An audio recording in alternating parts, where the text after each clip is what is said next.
don't. Oh, welcome everyone, both in Zoom land and in person. I was thinking about a time that many of you will remember when we were children, because they were creating African countries every month or week. And yes, the maps were constantly changing because, we just laid the Queen to rest. And so many of us are thinking about the empire basically coming to an end during her reign and becoming the Commonwealth, because all of those areas in Africa, so many had been British. And so again, the map makers were very busy, and of course, so were our teachers. One would hope that they were keeping up with this, so that we would be very alert about knowledge of the various changes in African geography, or not. But regardless, let us proceed to what has arguably been called the greatest change that the world would see up until, of course, modern times. The idea of what occurred in 1918, 1919 will, of course, include the so-called Spanish flu of 1918, and will also include, of course, the end of the Great War. And remember, the greatest, most horrible conflict humans had ever experienced, and I suppose the greatest conflict since the days of Napoleon, if you can believe that, 100 years. How did it all come about? Well, scholars, of course, argue about why these various powers went to war, but we know they did, and we know that ultimately the Germans lost to the British, Americans, and French. And so we're going to talk this time and next time about the settlement and how some people say, you may or may not agree, that it would lead to the Second World War and problems that have never yet been solved. Do this every time. Let me go back. The map, there we are.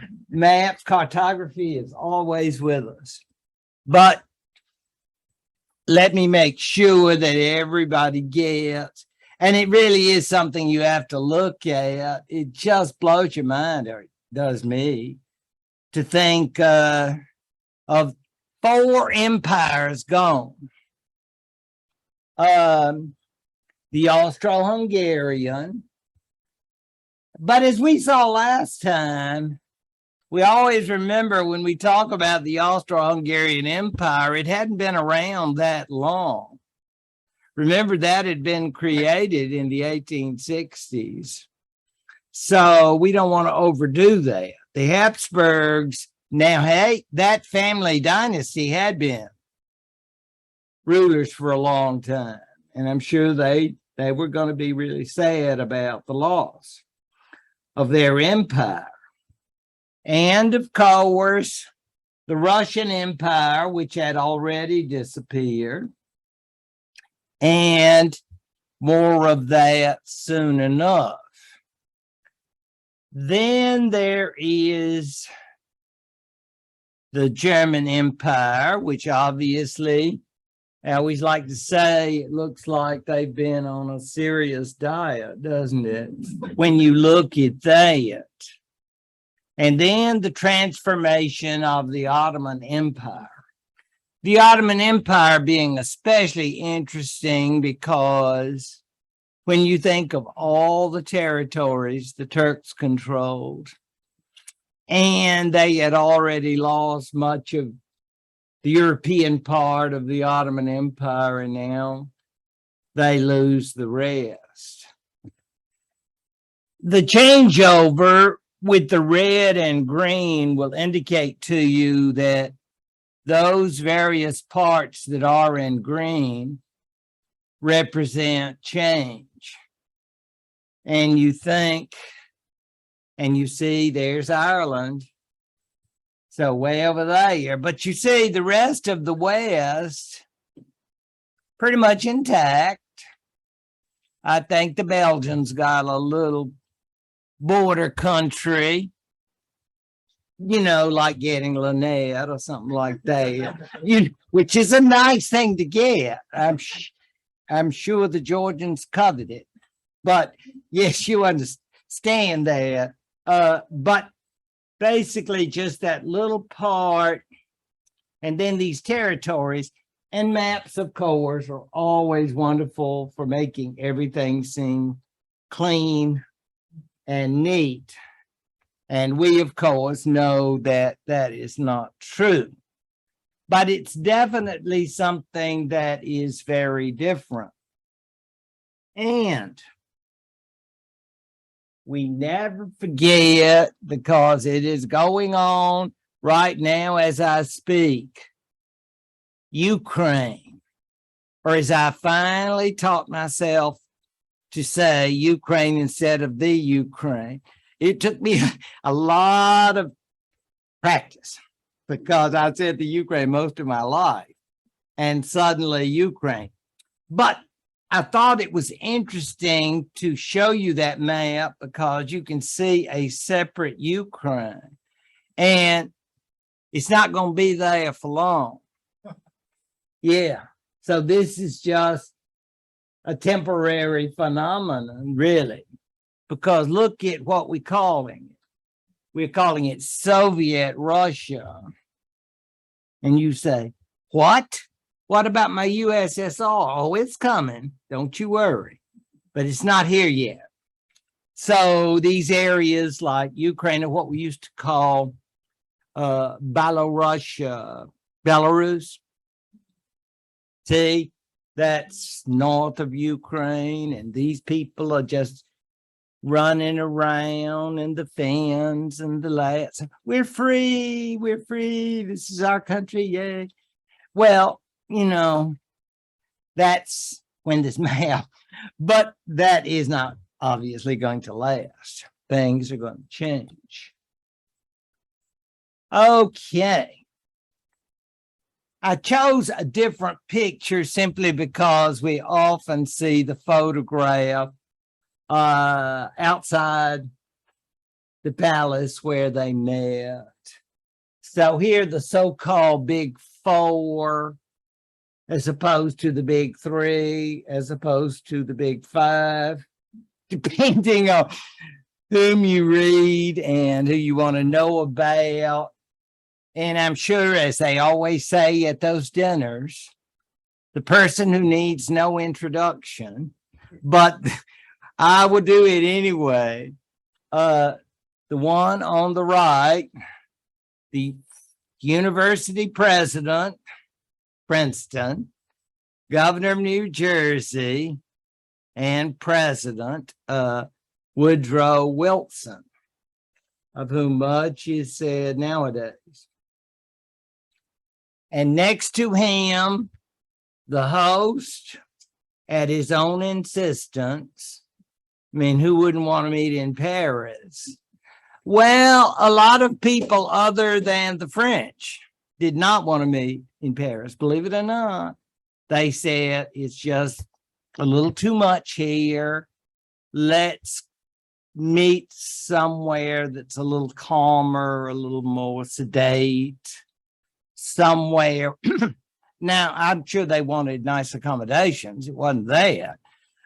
They don't want it too rustic, but they just want it that they won't just be so impinged on. We never forget the French Revolution, do we? So Paris can be a little hectic, but that was the city of Clemenceau, who was the current head of the government. He had a lot of involvement here.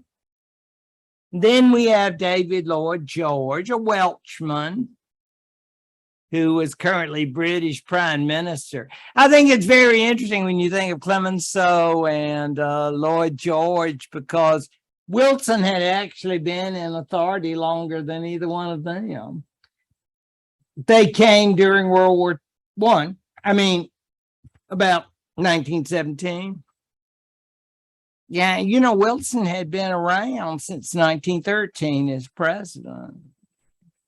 And he always said, just like I guess, Presbyterian's minister's son he was, he said, this is sort of like God's will that I should be president in time of peace, because I have many changes I want to do among the American people. But as we know, fortune would lead him to be a wartime president. Lloyd George was, as I've said, Welsh, son of miners. Really, if you get to it, we're talking about people who were the children of the common folk. I mean, there's nobody here that we would call noble. These are not Metternichs or Castlereaghs or any lords or people you may know.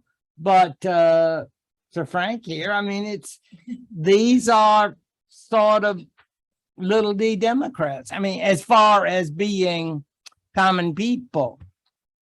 But they had risen in power, and they would be very important, well, for a long time. And finally, and you know how they say last but not least, I think we could say last and least, is Orlando. And he was in a bad position because he had a sort of electoral mandate as Italian leader to get all that Italy was entitled to.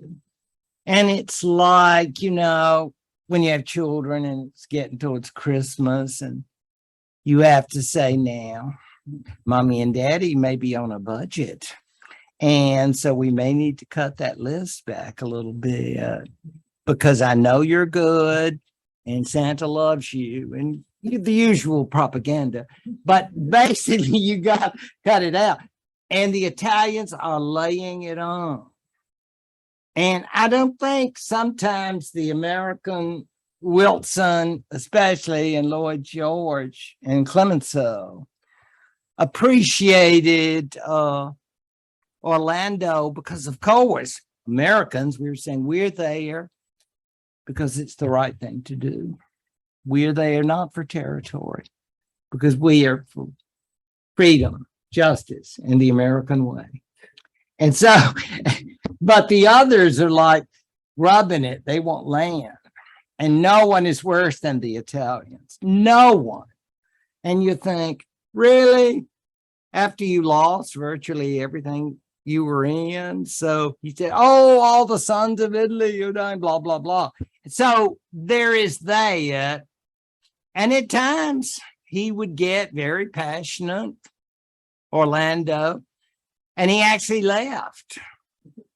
And nobody chased after him. So finally he came back. Can you imagine? That's embarrassing, but he was quite a character, no doubt about it. So he was given the title, I guess, of Big Four, of Biggest Fourth, and he was there. But and I know that it's all about the three: Britain, France, and the United States. And of course, as we know, that since these three had English in common, because some people may not know that Clemenceau actually lived in the United States at one point.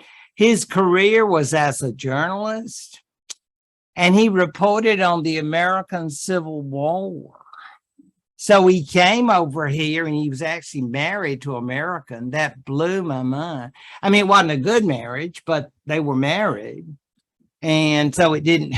So, I mean, I don't want to brag or anything. It's just, but they were married. Yeah.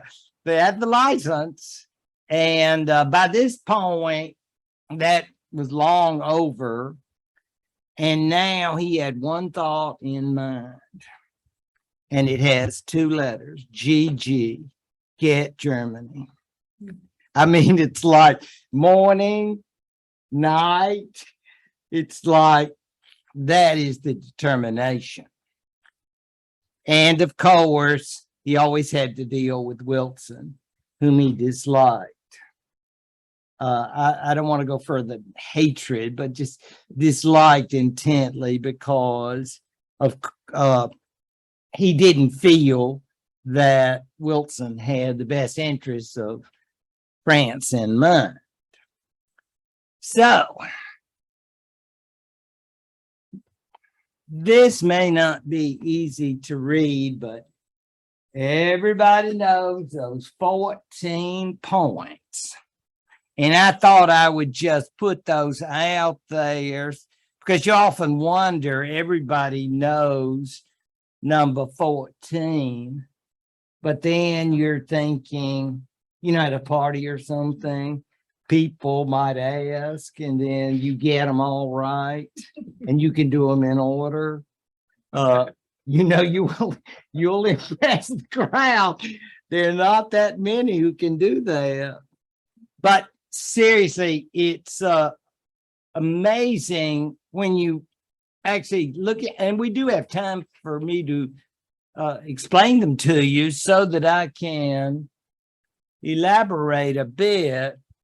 These came in early 1918 in the form of a speech by President Wilson to Congress.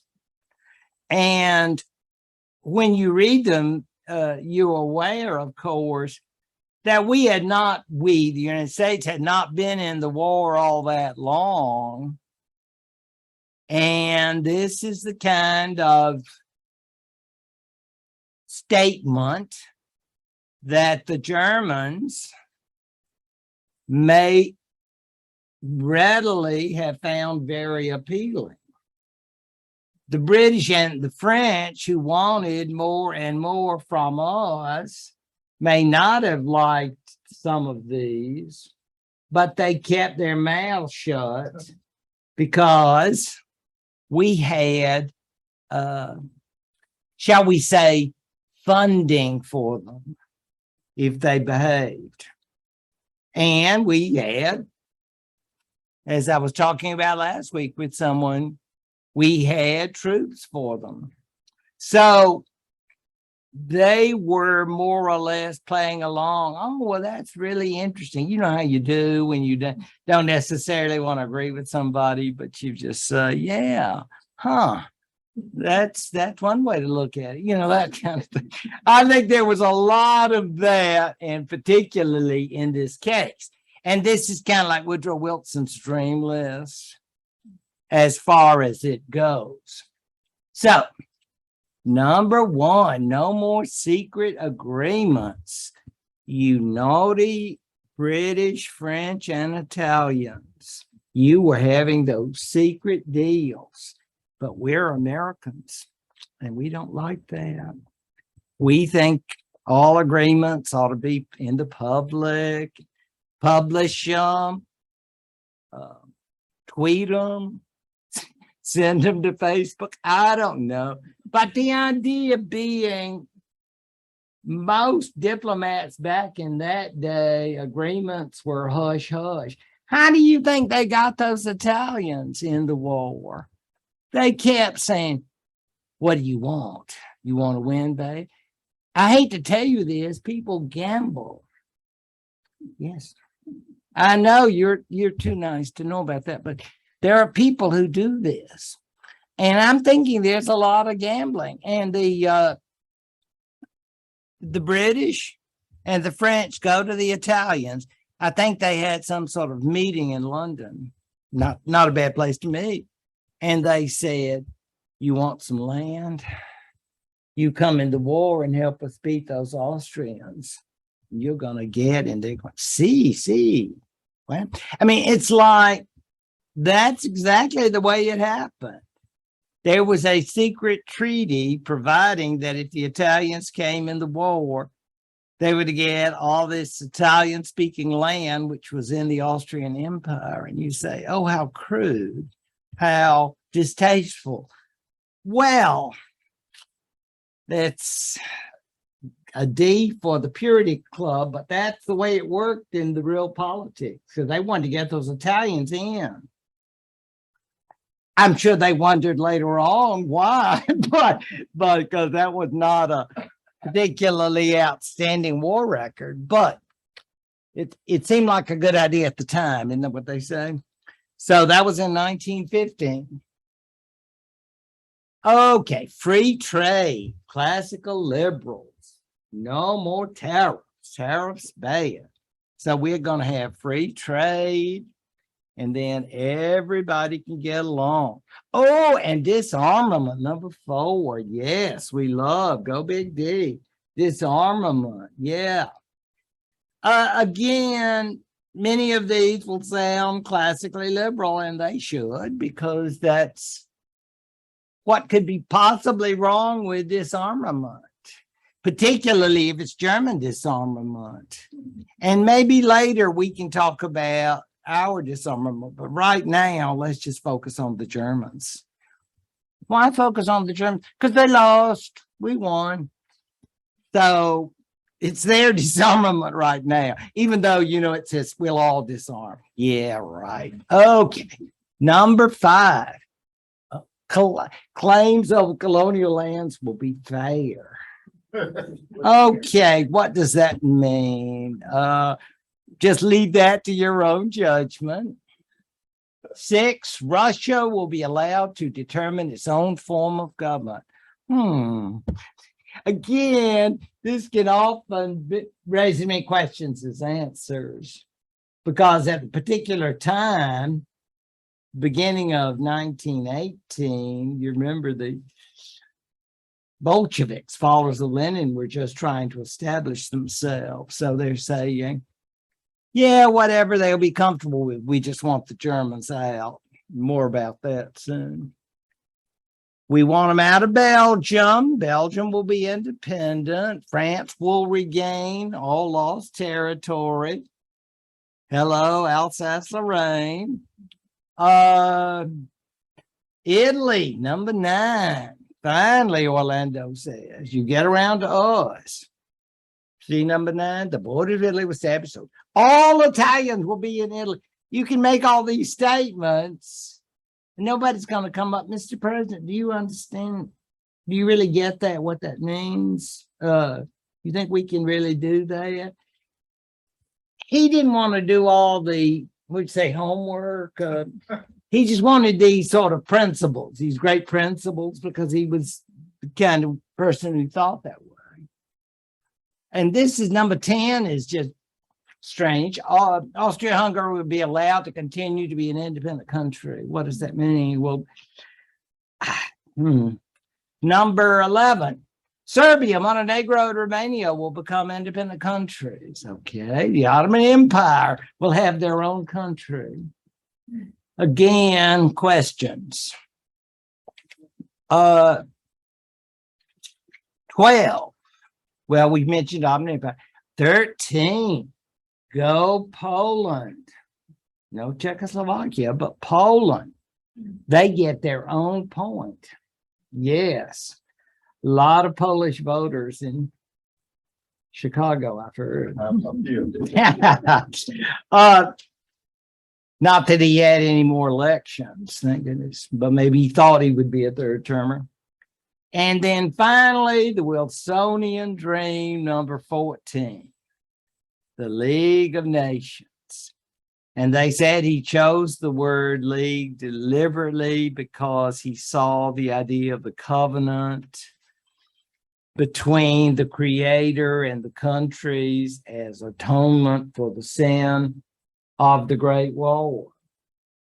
that now there would be this covenant of peace with sorrow for having caused so much harm to the world. Now you wonder what people like Clemenceau thought about this. It was said that Clemenceau actually said God had 10 commandments and Wilson had to have 14 points. So that doesn't sound very respectful, and I doubt he said that to his face, but Clemenceau was somewhat critical of people he found to be pious and above the common fray. And I'm afraid that Wilson sometimes gave that impression. If you remember the slide from last time, which showed the president and first lady going through Paris,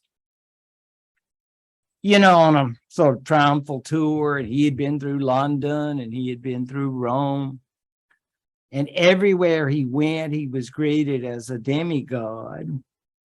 Well, it might go to your head. I mean, you get sort of believe your own press. I mean, it's like they think I'm wonderful.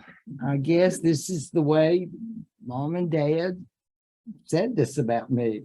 I mean, you know, and it's interesting, though, that when you get into the reality of dealing with these other people, there will be problems.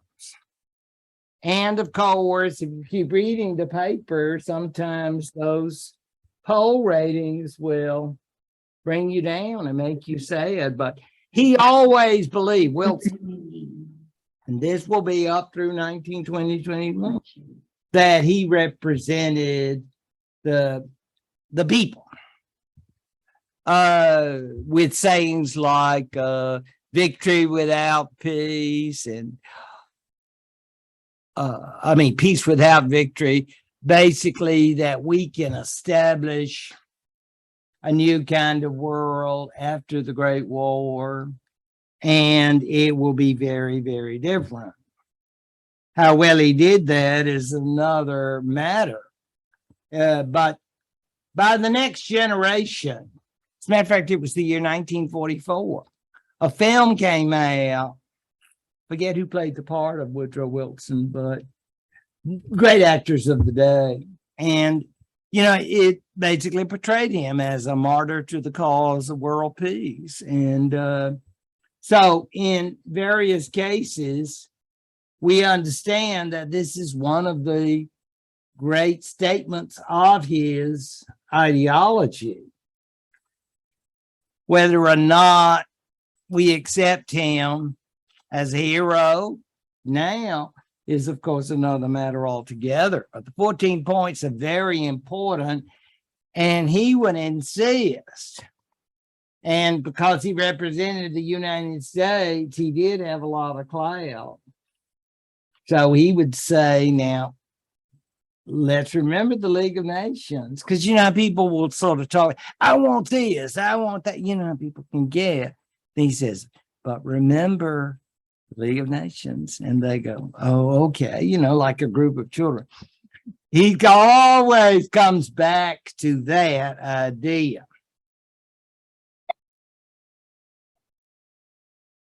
Okay, now this is really going to take some time, because I thought, do you know, I can't imagine trying to get a reservation at a Paris hotel at that time. There were so many folks. Could you imagine just, I don't even want to think about how many people. There were probably at least 10,000. And the Paris of this period of 1919, I don't know what it was like, the catering and the hotels, but I mean, look at Paris, one of the largest cities in the world. I get that. But still, I'm thinking that I hope there was a YMCA or some economy places for the less the less wealthy, because there were at least 10,000 people who were involved in this process, which blows your mind because, you know, we all learn in school about Wilson and Clemenceau and Lloyd George, and you just don't think about what does they always say at the epic movies, and a cast of thousands. That's kind of like this conference. And we're going to see some Americans, the whole crew. He brought a bunch. Remember, they weren't doing jets back then. They came aboard ship, and the Italians, French, and British, but they were just a hop, a skip, and a jump. So that wasn't bad. But then come the dominions. And I know that many of you have been to those then called dominions. Australia, New Zealand, our friends up north. And why don't we just include South Africa? All of these are called dominions by this point, meaning that the king is their sovereign and they are associated with the British. But, you know, folks, how folks are, they get a little pushy and they begin to say, well, we want our own representatives in Paris.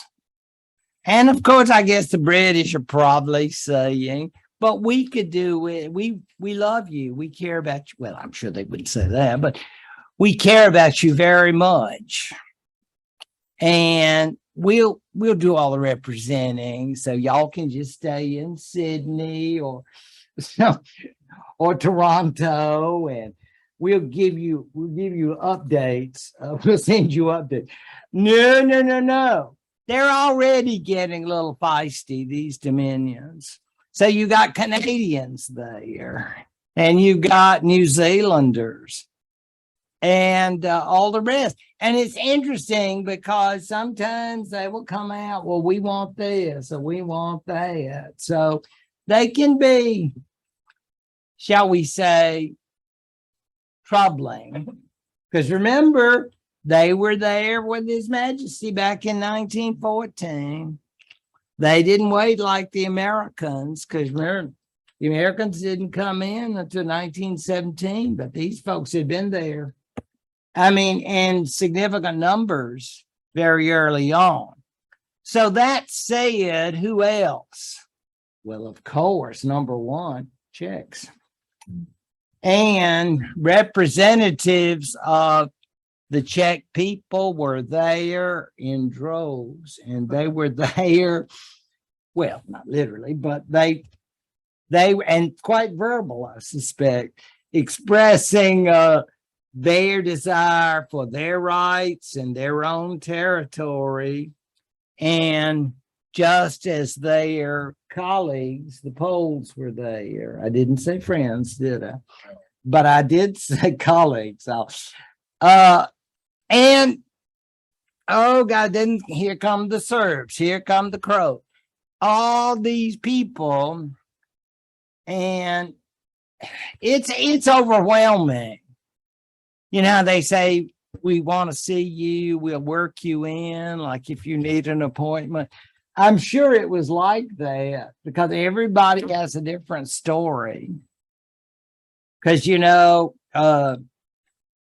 it's like all of these different people are coming before them to talk about, well, you know, our situation is special. So, and then say, yeah, we've heard that before. Chinese and Japanese are there because the Chinese feel that they've had a very hard time. They resent the imperialism of the various powers. And their colleagues from the island of Japan, not friends, are there also because they want their piece of the pie. We declared war on Germany. So what are we getting now?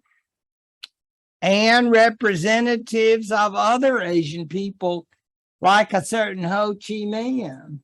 Believe it or not, he was there. He was a young Ho Chi Minh. He died in 1969. So when you think about that, that was 50 years before, but he was there because he had been involved in the Vietnamese Communist Party. So he was in Paris. And so he came there, and these other groups came in because at that point, that area was under France, as you know. So they're already talking about the 14 points and are we going to get a nation of Vietnam? And the French are going, really? Who let you in? You know, it's not going to happen. Interestingly, Africans and African Americans were there and established their own sort of center there. And that would include people like W.E.B. Du Bois and others, because, of course, when you think of most of Africa being under European control, they had many issues, as did African Americans, having a president who was actually a segregationist. So you can imagine that they had a lot of issues, and they did establish an issue. Now, who will ever forget seeing Lawrence of Arabia? Oh, I remember that. Boy, talking about drinking. I drank a lot of Coca-Cola back then. Just shameless. But yes, that movie went on and on and on.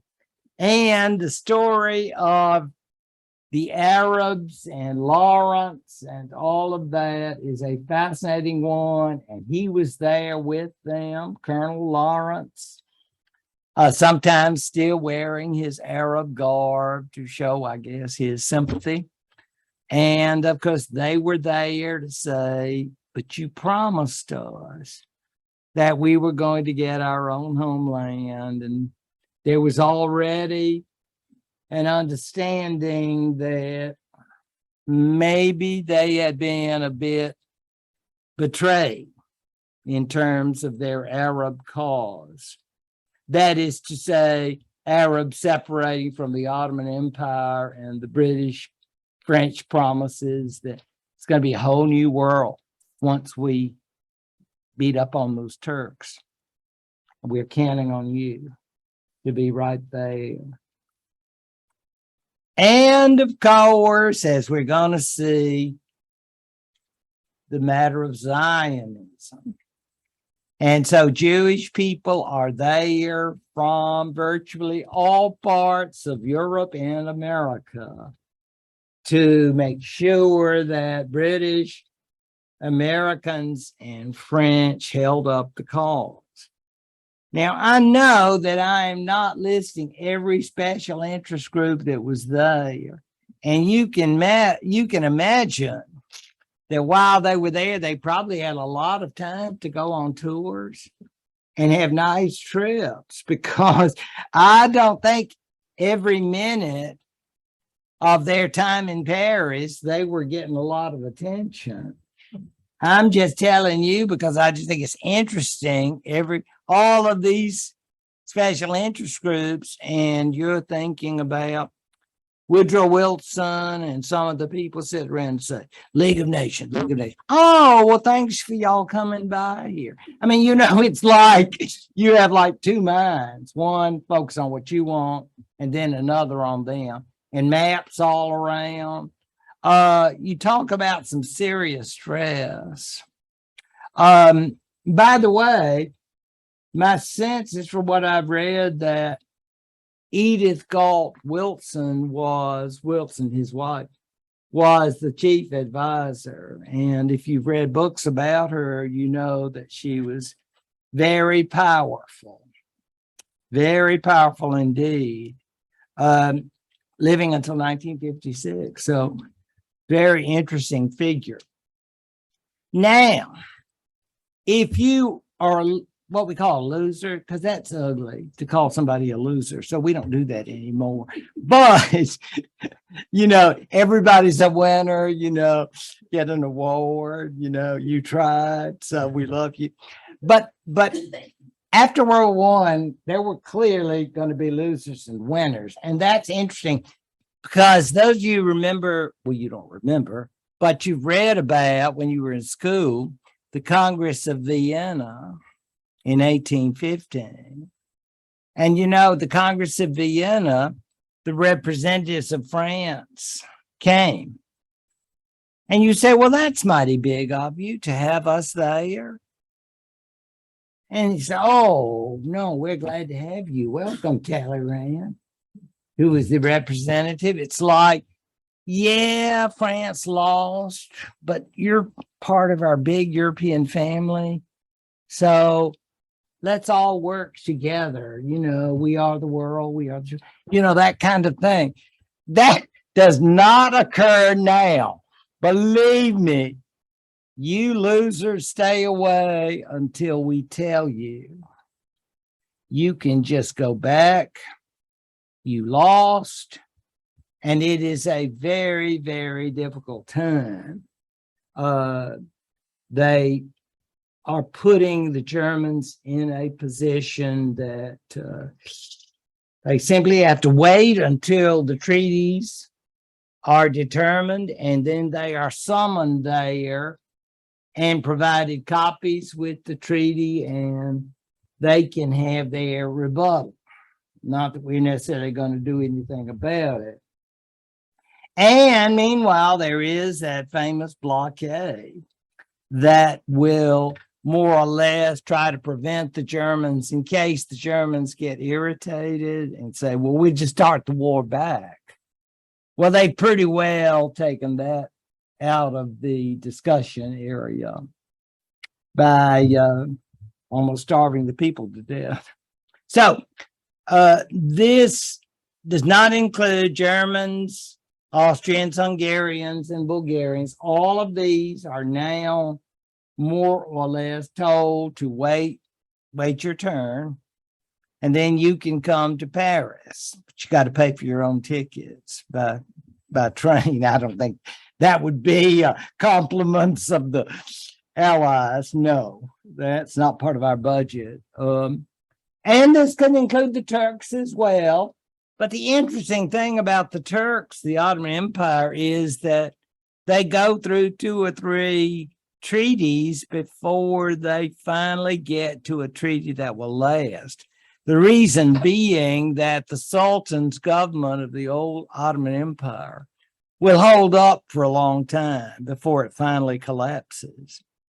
So the final treaty will not be until 1920 with Turkey, and we're going to meet the sort of, I was going to call him Mr. Turkey, but it's sort of like he is that. He is the founder of the modern Turkey, Ataturk, as we know him.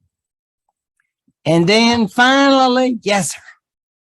These countries or groups actually have votes and influence. Oh, votes.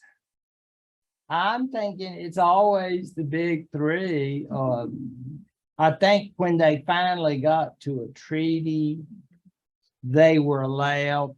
You're talking about the winners now, not, yeah, because it wouldn't be, if you were neutral or a loser, I don't think they were going to say, well, you Swedes, what do y'all think? Would you like to? No, I don't think. It's like if you, and Bulgarians, forget it. I mean, it's like you were a loser. But I'm thinking if you were an active participant on the side of the Allies, you would get some influence there. But among all of us, I'm thinking if you weren't a big shot, if you were a little shot, you were probably not going to have a great deal of influence. And they would sit down with you and say, now, the reason we made it like this, and then you can whine and complain, but it probably isn't going to change anything. And that's why we have the 20s and 30s. And that's why we're going to be meeting over and over to talk about some of the times they will be there. And speaking of trouble, let's speak of the Russians. The Russian Empire died in 1917, the early months. They tried liberalism for a while. That didn't work out too well. So on we go by year's end to Leninist regime. Now, once Lenin and his crew took over, they took a trip to the archives. You know, we love to go to archives, those of us who are in history, and just people who are interested in the past go to archives so we can look at the records. But, you know, publishing the records sometimes can be a no-no, sometimes get you in court. But if you are a Marxist, you can just publish away and nobody's going to do anything. So they got into the Russian archives and they got, what do they call it now? A treasure trove of secret agreements between Russians, British, and French. And you know what Lenin said? See, I told you they were no good. So what do we do with them? Publish them. Show the world what horrible people they are. Because you know what's coming? Revolution, capital R. Yes, it is, brothers and sisters, comrades. Yeah, big red. Yeah, it's like we're all in this together. So they publish all these treaties. Oops, a little embarrassing. Wish I hadn't put that on paper. Could you imagine? I mean, you know, the young people do this all the time online, but you know, there was a time of what was called discretion and privacy. I know, weird ideas like that, but yeah, back then they kept the copies of all these secret agreements. And many of these agreements they now publish because they wanted to show the world, these Russians, how hypocritical the British and French were. To give you an example, they published the agreements with Italy. Yeah, I know. And that's really embarrassing because bribery, how bad do you want it? Yeah. We'll give you that. All you have to do is have some battles, you know, and see how you do with Italian armies. And well, we know how that came out. But that was what they did. It's amazing what governments will do for more land. Because the Italians would have done a lot better to stay out of World War I. But anyway, they publish all these agreements. And of course, at these Soviet or Leninist pep rallies, they kept saying, it's a revolution. We're going to be Russia today, Germany tomorrow. And it's just going to be a brave new world, if I can borrow that phrase. The idea, of course, being that part of it was publishing agreements. Now, my question to you is, are you surprised that they didn't invite the Soviets to come to Paris? I mean, it's not like I think Lenin would have come, you know, oh, shucks, I wonder if my invitation got lost in the Leningrad post office. No. You really didn't get invited because I think maybe there was still a hope that the so-called white Russians were going to pull this out. In case you are not familiar with the term, white Russians, as opposed to red Russians, were those Russians who opposed communism, but who were involved in the revolution. You know, you always wonder, the Russians, they have had a lot of war in their history. And certainly that was true in the 20th century, because despite the fact that they got out of the Great War, they got out of World War One in, by the end of 1917, they continued to fight internally until 1921-22 among each other. White Russians opposing Marxism and red Russians supporting Lenin. If you were a white Russian of a certain type, it might mean that you had, well, would you call it blue blood, or definitely wasn't white blood. I mean, they were often nobles, or at least anti-Leninists, and many of them, as happens during revolutions and takeovers of which you are not a part, Paris becomes their home.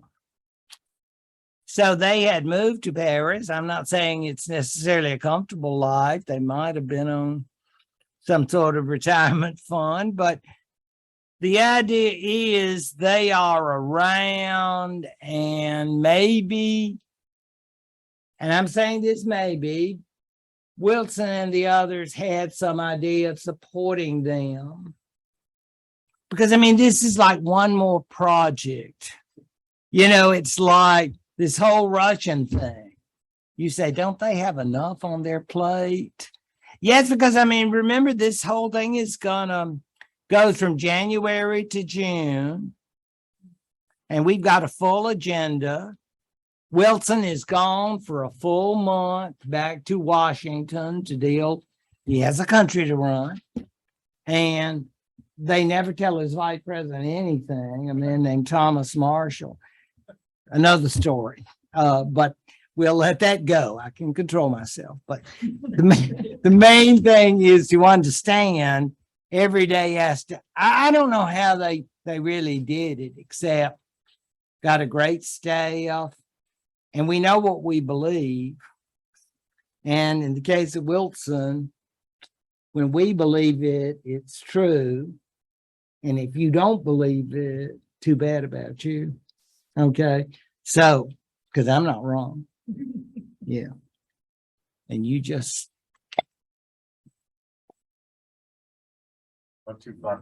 Oh, I'm sorry. This was Wilson's staff. They were, I know, isn't that wild? It's called the Inquiry, the Inquirers. So they all must have taken the ship over, I guess. If you were with the Wilsons, now, of course, Mrs. Wilson's not posed there, but, and we're going to meet the ones who get to sit down, because, you know, when you get to sit down with His Majesty, you got to be a big deal. So these people were big deal. And many of them, as you can see from their faces, they were young. So many of them, they were scholars, including a famous medieval historian who knew quite a bit about the Normans and sort of like European developments. And so, you know, a bunch of professors, they're going to yak. And I don't think they really made a lot of difference in what happened, but they got to come, put it on your resume. That looked good. Maybe get a pay raise. I mean, it's like that, but that is where they were. And they came back, I suppose, in the early summer of 1919, but that's who they were. The rest of this crew, the one on the end, and you see President Wilson in the middle there, the one in uniform was General Bliss, and he was supposed to aid the Wilsons in all things military. in terms of what Wilson needed to consider in terms of military involvement in the future, because I'm not sure that at this point the United States had fully decided on when or if American forces should be withdrawn. It's very interesting. And of course, remember, in 1921, we'll have a new president. So that's going to be a big change. But the one that I'm particularly interested in, you see the one on the opposite end, he is basically someone they call the colonel. And he was the promoter, the chief advisor. He wasn't really a colonel, more like a Texas colonel, but more or less, he had the greatest influence on Wilson during this period. Enormous influence. It's so much influence, as a matter of fact, Mrs. Wilson didn't like him at all and basically cut him off in 1920. But it's very odd to think. Now, the fellow next to him, and if you ever think about distance between people, that's Secretary of State Lansing. Wilson will actually remove him from office because Lansing is going to say, I just don't think that's a very good idea. And while Wilson is sick, and because the Wilsons would not even allow the vice president to see the president, Lansing actually called the cabinet together. Ooh, Lord. That man was out of a job and he was glad to go and wrote a book about it. About how he treated. Wilson really hadn't wanted him there because sometimes Lansing would say, you know, that's really not a good idea, you know, and Wilson didn't want to hear that. You know, you make things unpleasant. We love sycophants. We'll say, yes, a wise one. You know so much. I love you. Then finally, the one on the other side next to the General Bliss is the ambassador to France, Henry White was his name. Now, what is missing there is a major Republican leader. And there's clear reason for that, because if we don't like anybody else who's going to disagree, we certainly don't want a Republican, most of whom loathed Woodrow Wilson. I don't know why I even left out anybody. I think it's fairly unanimous for the GOP as far as Wilson. And without much political sense about him, and again, pride can make you do some strange things, Wilson lost control of, well, the Democrats lost control of Congress in November 1918. So now we're in 1919. And the Republicans, I don't know, perhaps if he had brought along some sort of Republican who sort of wanted to play ball and say, yeah, I think there's some nice ideas in there. For example, his predecessor as President of the United States, William Howard Taft, who went on to be Chief Justice of the Supreme Court, he actually supported a League of Nations, that idea. So I would think that it would have been helpful if he had brought that. I mean, White had some Republican tendencies, let's say. I mean, he came from the upper class and so forth and so on. But by and large, Wilson wanted people to agree with him. And that's one reason that Lansing was problematic. But all of these fellas who are there in the background, they are all major figures, and they are all advisors. And I imagine they had a lot of time on their hands.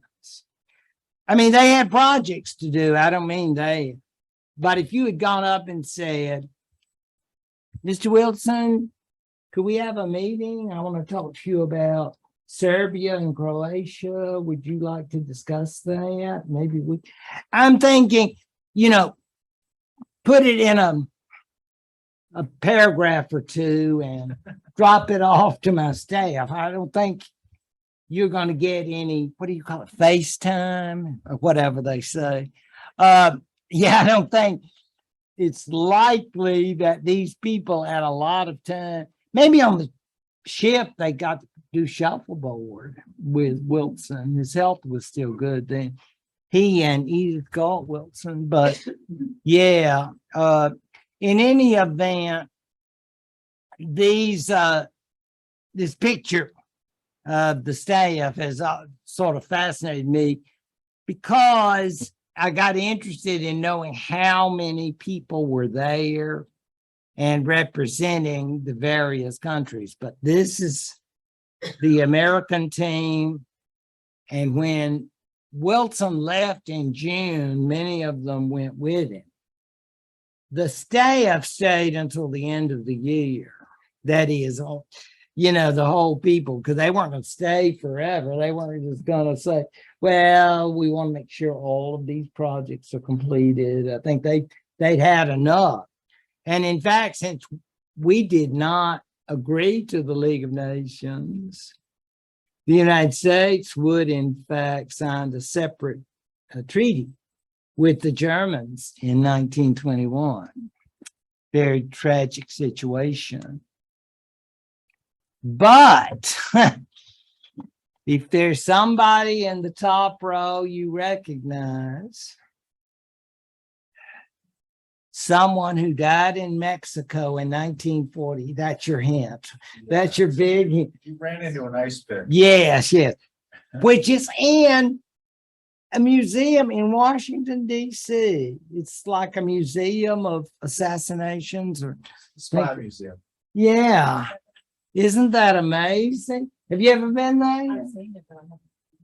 Yeah. Okay. Does it cost a It's lot not of this kind money? of ice pick. It's the I kind can of- afford it. I mean, I would save up but yeah, this is the ice pick they killed Trotsky with. Yeah. People have all kinds of tastes when it comes to museum. I'll stick to art. Thank you very much. Now look at this crew. I wanted to contrast this with the crew with Woodrow Wilson.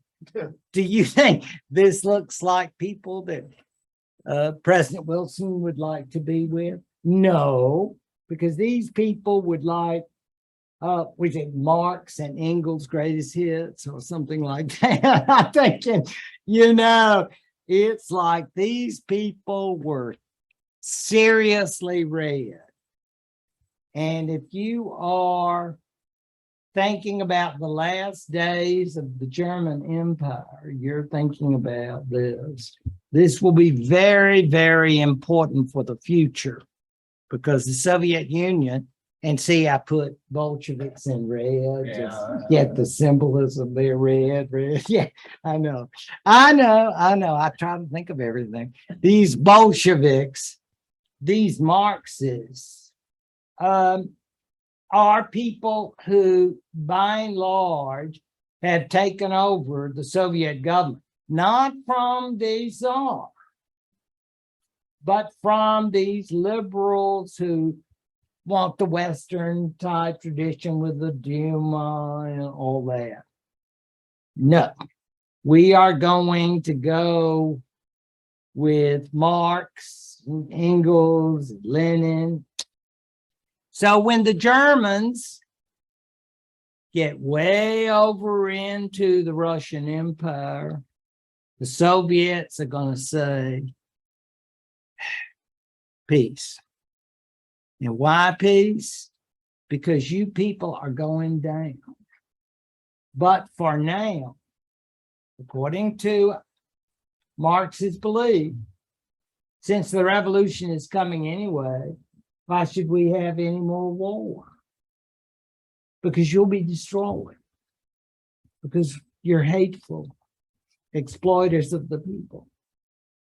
And we love people. So, yeah, we'll have peace. And, you know, it's interesting, Lenin, and he talked to his boy, Trotsky, Leon Bronstein, and said, in effect, how do you feel about that? He said, I don't know, boss. That seems a little. But when Lenin made a decision, he said, I guess that's all you need to say then, because my decision will prevail. So Trotsky, who was sort of the chief military man, would in fact lead this delegation over into the extreme west in a place, Brest-Litovsk.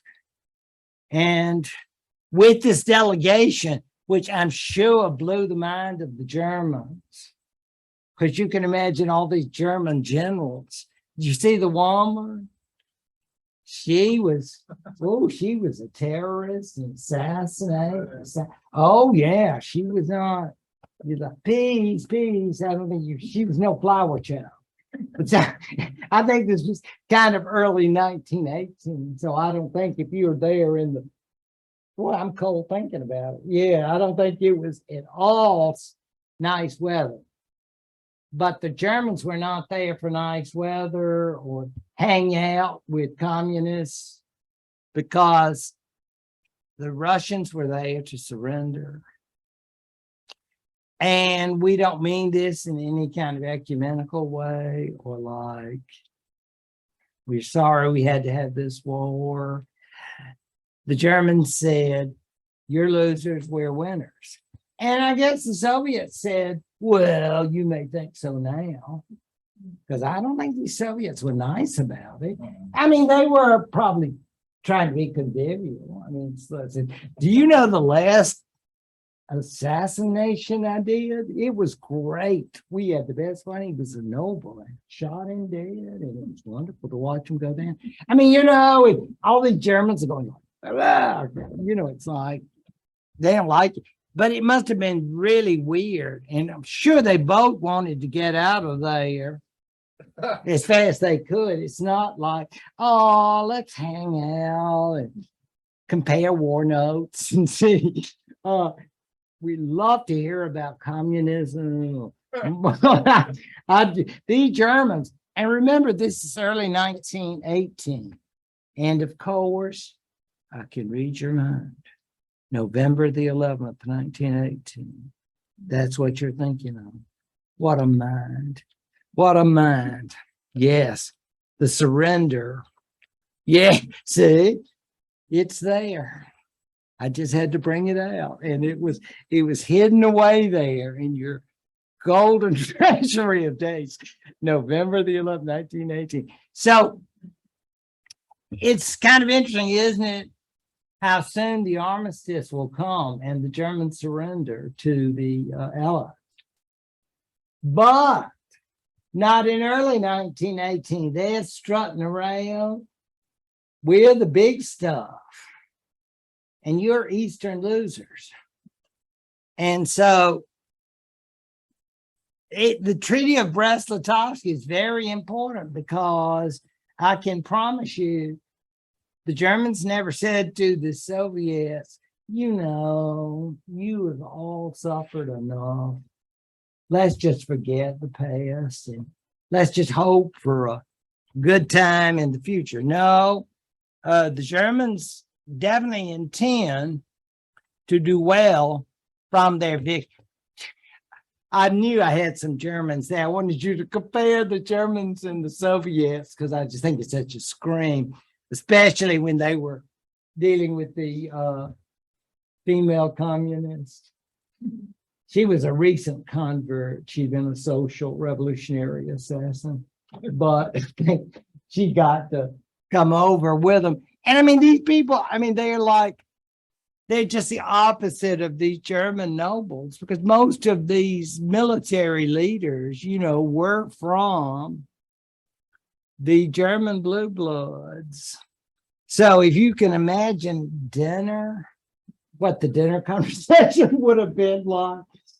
Oh, your borscht is the best. It's just the die for. Oh, your Wiener Schnitzel. I'm just wondering when they were comparing their backgrounds. And again, this guy looks like he's almost in black tie, doesn't he? The next one, because he's actually in civilian gear. But yeah, I'm sure. And think about how the cold. I love being in the South. So you should think about not pleasant weather in early 1918. But the Germans got what they want, believe you me, which is they got these Western lands. And the reason they got them, of course, is because the Russians had essentially lost.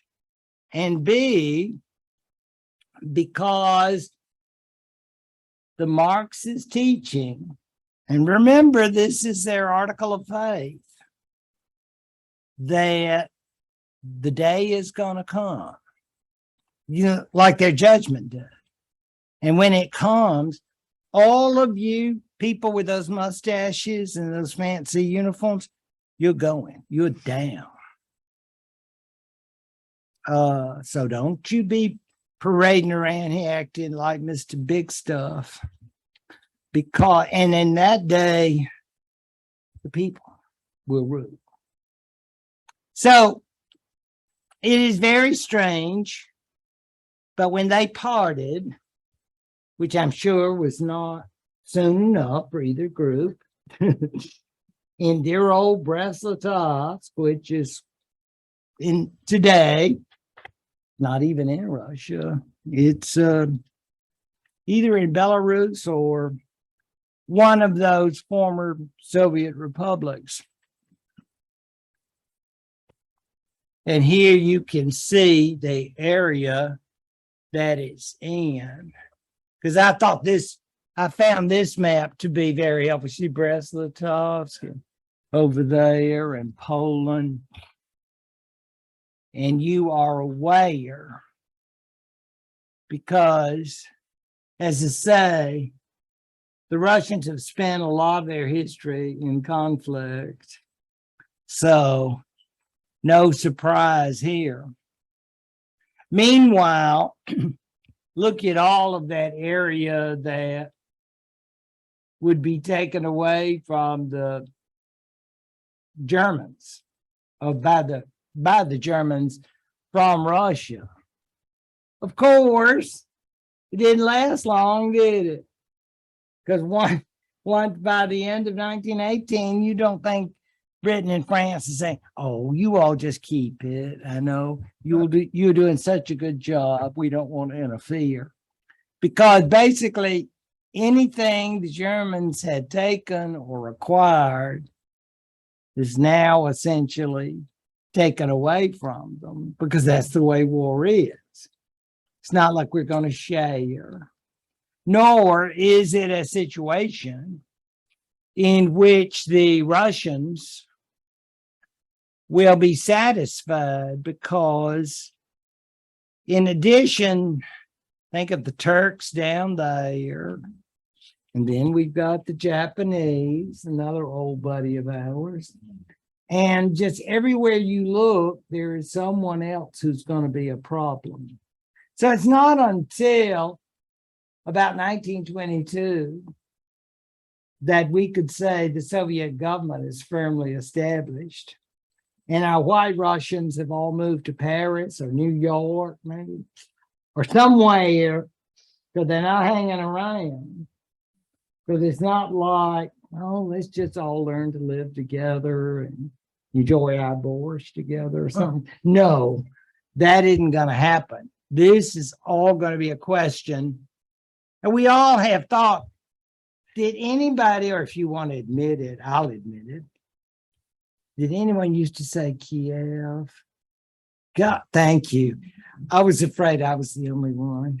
Chicken Kiev. Yeah, thank you. Yeah. And the first time I heard Kiev, I thought, where have I been? when did they decide this? I thought, wow. It used to be, didn't we used to say Kiev? Okay, thank you. Okay. And then we have to do away with those naughty words like Tsaritsi. Do you see that, Tsaritsi? Because you know what that means, crossword people. That means Czar town. So we can't have that anymore. And we got to have some really neat places like Leningrad.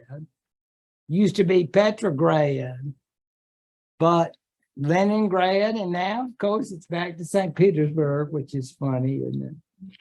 But we still love Lenin. The last time I heard about it in Moscow, I don't guess I'll be going back to, or anybody will be going back to a Russian pleasure cruise anytime soon. But we understand, of course, the influence of this situation and this land that the Germans acquired for a few months. The Allies very clearly said, now you Germans get out of that land. And I'm thinking, and I think you will understand why, that maybe our new Polish friends were thinking, well, we can help out in that area. We would like to provide a support team to come in and take care of that. And then look down there where Kyiv is, and you see the Ukraine, and you're thinking, what about that area? Well, they'll have that glimmer of, oh, we'll be a free country and y'all won't mess with us. No, they're going to mess with you. And that'll be the end of that. We understand, of course, that all of these areas will involve conflict in the extreme during the times to come. But at the end of the period, the French are going to turn and say, you know, our relationship with the Russians, you know, half heaven, half heartache, is they used to sing in, you know, popular music. But they will eventually come back and establish a relationship. You don't have to agree with their policies. Franco-Soviet, the way they had Franco-Russian relations, because they are both between Germany. And meanwhile, of course, Poland will also be involved. So all of this then is to say that in our tale of the period of the late World War I and after, the Soviet Union / Russia is going to be a very important player, but for all the wrong reasons, because they quit before the end of the game. Remember, when you quit before the end of the game, you can't come in and say, well, we want to say this. We have some points. We disagree with your treaty. And so it's not like we really want to consider your issues. What is it you would like to talk about? What's important to you? I mean, no, you are lousy, commie people, Reds, and we don't like you. So there's going to have to be a lot of reconciliation. Yeah, before we can do that, because we have got some serious problems there. And it is interesting, as you know from your Russian history, and you think about all of these different places, all of these different hot spots at that particular time. It's going to be one problem after another. I think this is probably a very good stopping point. So, are there any issues that you might like to speak of? I know you know a lot about this, Helga. Just wondering if, the whole issue of Germany, again, as you know, is to do with the fact that they are brought into control by a blockade, which cuts them off until their leaders sign the treaty. And the amazing thing is, they point out they are not the ones who were in charge of the German government, but they doesn't matter to us, you're responsible. And so now you're going to have to accept it. So there are many problems with the treaty. Many people don't accept it from the beginning, and that's something that people will bring up over and over again.